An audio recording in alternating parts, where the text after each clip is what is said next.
Bienvenue sur ma chaîne Méga de R. On va attaquer cette bouse. Oh, c'est pas jojo tout ça. Ah, c'est moche, c'est pas jojo. Un peu de poussière quand même. Donc, bah voilà. Ah, vous avez compris, hein, une XP6 qui a une belle couche de crasse, de poussière, parce que ça fait depuis ouais, 2020 qu'elle est là à peu près. Donc voilà, puis il faut pas dire que mon local soit super bien aéré, anti-poussière, etc. Bon bref, déjà elle avait stagné déjà là où j'étais avant, bref ça doit faire, elle est bien 4 ans, ouais 4 ans, on va dire bien 4-5 ans, ouais, qu'elle est stockée. Bon, par quoi commencer? Bah c'est une XP6, hein, donc c'est la même bécane que j'avais moi à l'époque. Bah ouais, quand je travaillais chez Peugeot, j'avais exactement la même. Je m'étais acheté ça, bonne machine, très très bonne machine, faut dire ce qu'on est. J'ai eu quelques petits soucis par-ci par-là, mais rien de méchant. C'est vraiment une machine qui a été relativement fiable. Par contre, alors je sais pas si celle-là d'ailleurs elle est équipée, faut que je regarde ça après. Parce que normalement la mienne est équipée d'un disque flottant à l'arrière, je sais pas si celle-là, elle en a un. Attendez, on va regarder ça tout de suite. Est-ce qu'elle en a un disque flottant à l'arrière ou pas? Non, sur celle-là c'est un rigide. Moi j'avais un flottant. Et là elle a l'air. Toi t'as un rigide. Moi j'avais un disque flottant à l'arrière. C'est plutôt rare, hein. Voilà. Bon, elle a 11 000 km au compteur. Mais bon, le moteur était... Alors oui, parce que on va parler du souci principal de cette machine. Voilà. Ah bah, il n'y a pas de moteur. Ah bah non, parce que tout son moteur, il était complètement éclaté. Il n'y avait rien de récupérable. Rien de récupérable. Si peut-être un vibroquin. Et le vibroquin, d'ailleurs, je sais pas ce qu'on a foutu. Je crois qu'on l'a vendu dans un autre pièce. C'est la seule chose qui restait sur cette machine. Tout le reste, c'est parti à la benne. Ouais, parce que tout était mort. Tout était mort. Tout était HS, les carters étaient en train de tomber en morceaux. Je sais pas comment il a fait, j'en sais rien ce qu'il a fait avec. C'est une grosse catastrophe. Bon, il n'y avait pas de chaîne non plus. Bon, la chaîne, c'est parce que je l'avais récupérée pour le projet COVID-19, hein, la RS1. Ouais, parce que j'avais pas de chaîne sur celle-là. Et il me faut une chaîne, donc j'ai piqué sur celle-là. Gros point noir, c'est ça. Le gamin, il s'amusait à, je sais pas, à tripoter tout ce qui est faisceau électrique. Vous me donnez mal à la tête, les gamins. Je vous assure, vous me donnez mal au crâne. Parce que moi, les parties électriques, c'est pas mon truc, faut dire ce qu'on est. Vous voyez, je l'avoue, c'est vraiment la partie qui me casse les couilles, quoi, tu vois. C'est vraiment un truc qui me casse la tête. Et comme je disais, tu vois, c'est que il a monté une batterie. Et sur la SP6, normalement, il n'y a pas de batterie. Non, il n'y a pas de batterie sur la SP6. C'est un démarrage au kick. Il n'y a aucune batterie sur ce modèle-là. Donc déjà, il n'y avait que la XPS qui était équipée d'une batterie, puisqu'elle avait un démarreur électrique. Celle-là. Et celle-là, ben, normalement, elle n'est pas censée avoir une batterie. Donc je sais pas ce qui m'a branlé avec son système. Déjà, tu vois, quand je vois tous les câbles, oh, ouais, c'est bien certi, hein, pas de souci. Hein, mais quand je vois tous les câbles, ben, tu vois, j'ai parlé trop vite, il y a des câbles qui sont coupés. Alors tu vois, déjà, ça me donne mal au crâne. Et puis, il y a soi-disant qu'il a un problème de régulateur pour la charge batterie. Et puis, il me les a soudés sous le régulateur. Enfin bref, comme je disais, ça me donne mal au crâne. Gros point positif de cette machine. Oui, il y a quand même un point positif sur cette machine. Les deux pneus sont neufs, ainsi que les plaquettes sont neuves. Donc déjà, les boudins et les freins, c'est ok. Il n'y a rien à faire. Pareil, durite d'aviation, avant comme arrière. Donc ça aussi, c'est plutôt pas mal. Mais je crois que d'ailleurs, cette machine-là, je crois qu'elle était déjà équipée de durite avia dès le départ. Alors, comme je disais, hein, c'est vraiment une bonne machine dans l'ensemble. En règle générale, la SP6, bon, là, elle n'a pas de moteur, mais on va voir ce qu'on peut faire avec. Je pense que ça aussi, ça va sauter. Ça va sauter. Je vais me faire un truc moi-même. Et vous allez comprendre pourquoi je vais me faire un truc moi-même. Je pense que même les clignotants, là, qui sont très moches d'ailleurs, ils vont sauter. Et en plus, ils sont cassés à l'arrière. Et voilà la maladie des XP6. T'as remarqué qu'il y avait un petit souci quand même à l'arrière. Ah oui, parce qu'il est tordu le machin. Et ça, c'est suite aux intempéries. Et on avait tendance, alors certaines personnes avaient tendance à les couper, tu vois, pour les remettre à leur place. Mais sinon, il y a un truc très simple à faire, c'est de mettre une barre de renfort derrière pour éviter que ton carénage il se casse comme ça, tu vois. Mais ça, je vous expliquerai tout ça dans le long du projet.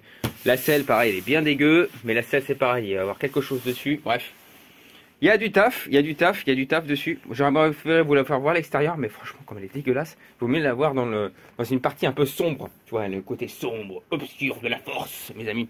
Oui, voilà. Bon, voilà, je vous dis un ordre d'idée. Voilà, ce tas de merde que je vais retaper. Donc, je vais chercher le moteur pour cette machine. Et puis on va tenter d'avancer un petit peu, quoi. Parce que moi, en fait, là, alors je vous explique, hein, projet troll et tout, j'arrête. Parce que je vais dégager toutes les machines déjà qui sont à vendre. Voilà, parce que j'en ai ras-le-bol. Je peux plus avancer dans cet atelier. C'est pour ça que pendant le moment, vous n'avez pas vu. Mais là, je vais dégager tout ce qui est à dégager. C'est-à-dire tout ce qui est à vendre, ça dégage. Et après, je me garderai tous mes projets perso pour moi quand j'aurai le temps. Voilà. Donc, je prendrai le temps qu'il faudra. Mais ça, déjà, je dégage ça en premier. On finit les 50.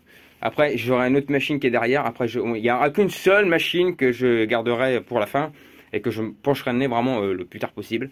C'est le projet RSA. Parce que celle-là, elle ne sort pas le trou de nez. Allez, sur ce, hop, next. Bon, je sais pas quoi vous dire, les gars, parce que c'est catastrophe, faisceau électrique. Les gamins, quand vous faites des, je sais pas, des transformations, ou vous pensez être des connaisseurs en électricité ou en tout de genre, arrêtez. Arrêtez. Stop. Parce que là, c'est un véritable massacre. Câble de 220, c'est du câble de 220 volts, hein, qui t'a foutu le régulateur. Alors, ces deux câbles n'étaient même pas branchés. Je comprends pas, ça charge pas bien la batterie. Ah, tu m'étonnes, ça charge pas bien la batterie. Avec tes câbles de 220, peut-être 2 nœuds. Putain, broutilles. Alors déjà, cette machine n'a pas de batterie, comme je disais. Donc là, je vais démonter. En plus, il l'a branché en direct sur la batterie. Tu vois, le truc à pas faire. J'ai eu de la chance qu'elle prenne pas feu, la machine. Hein, je te le dis tout de suite. Hein, parce que là, on était vraiment à deux doigts qu'elle prenne feu, la machine. Enfin, j'espère juste que le faisceau, il est pas trop modifié. Parce que, en fait, ce que je vais faire, c'est que je vais le remettre en version originale. Alors, tu vois, regarde. Ça, là, c'est même pas branché, quoi. C'est vraiment un truc à la wall again qui t'a fait le mec. Regarde, que du câble de 220, quoi. Putain, les minots, arrêtez, quoi. Sérieusement, arrêtez. Arrêtez les massacres. Arrêtez, s'il vous plaît. Par pitié, ne touchez pas aux machines. Vous n'y connaissez pas, ne touchez à rien. C'est une catastrophe ce que vous faites. Vraiment une catastrophe. Je sais même pas où il va, celui-là, en plus.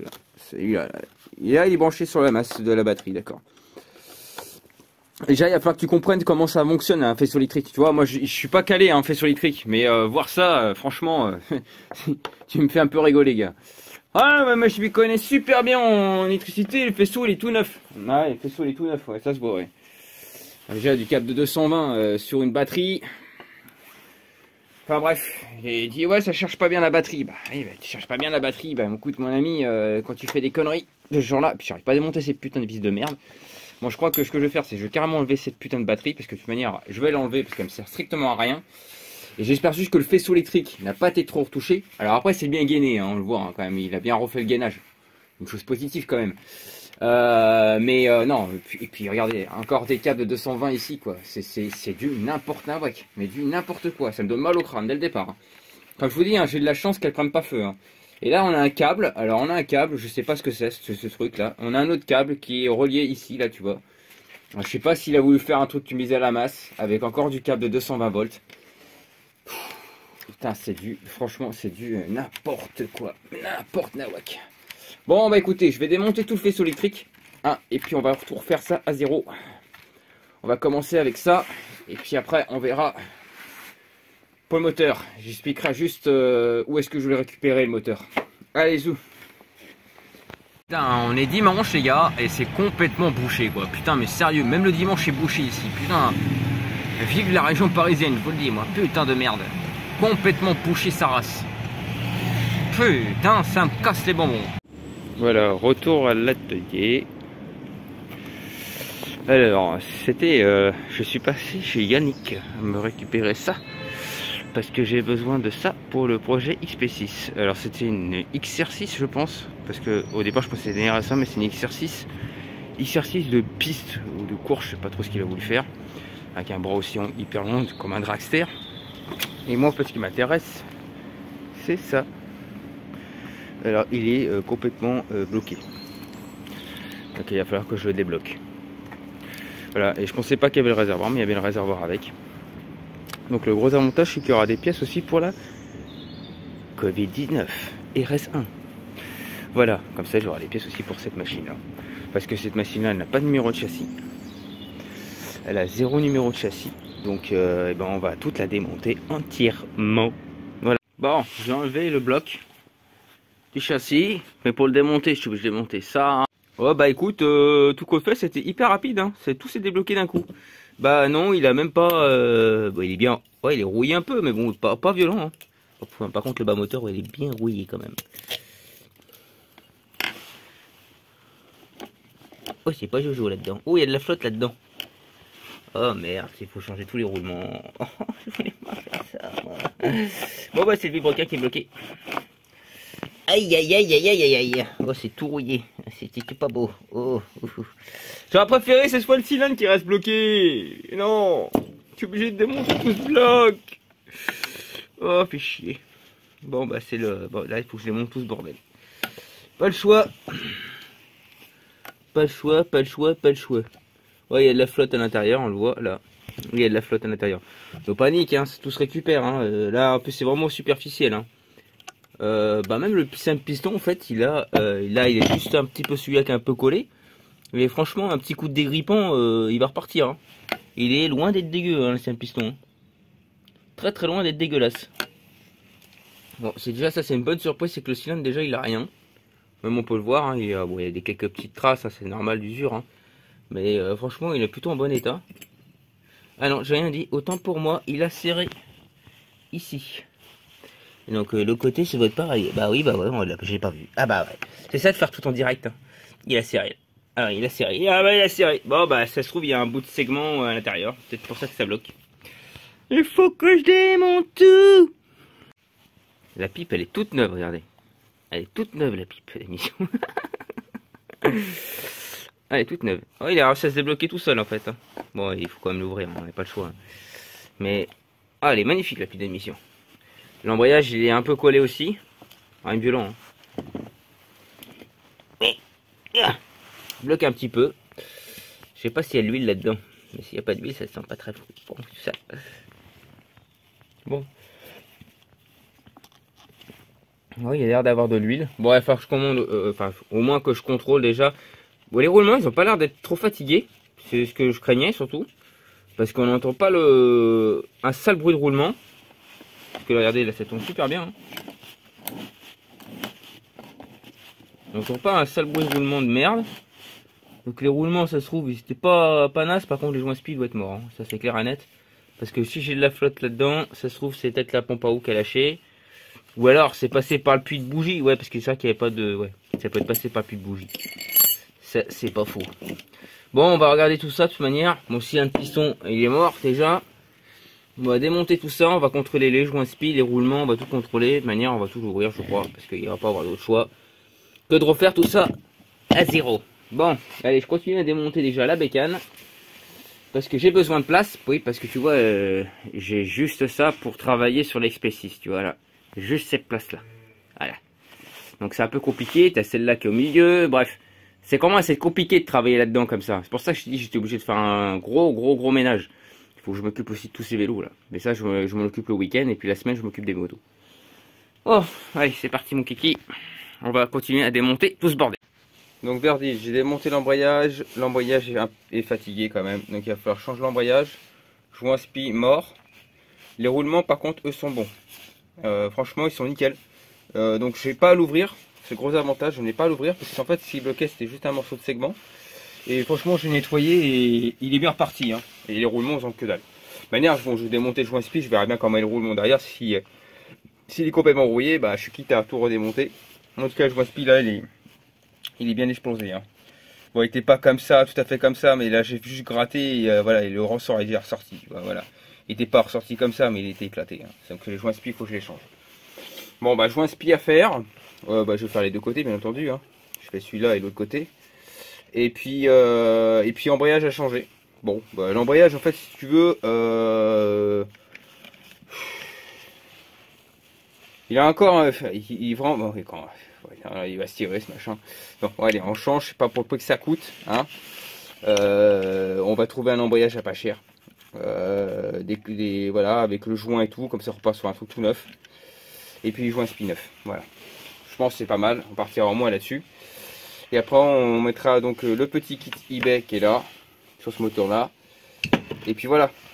Donc, je pense que bon, les roulements ils sont bons. Franchement Yannick, je m'attendais à pire que ça au niveau de ton moteur. Mais franchement il est pas si pourri que ça. Et je dirais il est même moins pourri que celui de la RS1. Pourtant qui a été stocké pareil à peu près dans le même état. Et franchement il est bien moins pourri. Donc tu vois je m'attendais à pire que ça. On est vraiment sur une bonne base. Voilà. La boîte de vitesse, ça m'a l'air d'être ok. J'ai passé les vitesses, ça a l'air d'être bon. Bon, ça a recontrôlé aussi hein, quand même, parce que je précise quand même qu'il faut que je les recontrôle. Et puis on va changer donc l'embrayage et puis on va changer donc les joints speed de chaque côté. Le joint speed sorti de boîte, il a rien. Bon, ça aussi c'est une petite appréhension que j'avais aussi. Lui, il a rien non plus. Donc je me dis ok. Faut quand même que je regarde et je contrôle si j'ai pas un joint spi, des joints spi qui, enfin du moins les joints spi ici, je pense que je peux peut-être en avoir. Ce qui m'évitera déjà d'avancer un peu plus sur le moteur. Parce qu'après les joints d'en base, les joints de culage, je l'ai déjà, j'ai tout ce qu'il me faut. Donc ça c'est bon. Il me reste que l'embrayage. Et puis la boîte à clapet, parce qu'en fait il y avait une boîte à clapet. Ah oui, j'ai oublié. Je te remercie parce que c'est une magnifique petite boîte à clapet. C'est une boîte à clapet Polini. Et en fait elle est toute neuve. Elle est juste un peu sale là, mais elle est toute neuve. Franchement, elle est nickel. Elle est toute neuve. Alors celle-là, en fait, je vais la garder pour la Covid. Voilà. Et là, parce que là, franchement, vu la configuration, car c'est un Carbudis 5 et le kit eBay. Hein, ça va pas être plus loin que ça, il pour Yasumi. Voilà. Je vous dis, la configuration, c'est ça. Sur cette machine, je ne veux pas m'emmerder à faire une grosse config, etc. Parce que là, je suis très très loin de la grosse config et je commence à en avoir même un peu marre des grosses configs. Je fais vraiment un moteur type d'origine, légèrement un peu modifié. Voilà. C'est très légèrement modifié, hein, parce que le kit eBay, il ne faut pas s'attendre à des merveilles. Bon bref, conclusion d'histoire. Donc là je vais regarder déjà si j'ai les joints spi. Si j'en ai, tant mieux. Si j'en ai pas, il va falloir que j'attende la commande. Voilà, c'est comme ça, moi j'aurais pu changer les joints spi. Et en attendant de changer l'embrayage et tout là. Et après on avancera un petit peu sur le reste. Voilà. Allez, à plus messieurs.